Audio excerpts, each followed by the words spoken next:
मोनिस इलाही ने हमजा शहबाज की मुख्तसर वजारत आला पर तंज के तीर चला दिए। कहते हैं एक तरफ शानदार खिलाफत उस्मानिया थी तो दूसरी जानिब पंजाब में कलील तरीन मुद्दत की खिलाफत कुकड़ियानिया रही है।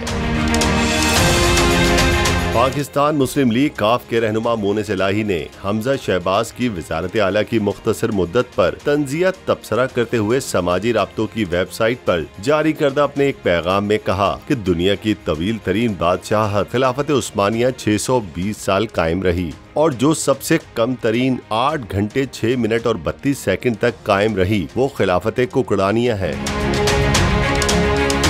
मोनिस इलाही के इस दिलचस्प बयान पर सोशल मीडिया सार्फिन की जानिब से भी तबसरों का सिलसिला जारी है। पीटीआई और काफ लीग के सपोर्टर्स मोनिस इलाही के इस दिलचस्प बयान पर कहे लगा रहे हैं, जबकि नून लीग और उनके इत्तेहादियों की जानिब से इस बयान के खिलाफ तबसरे किए जा रहे हैं।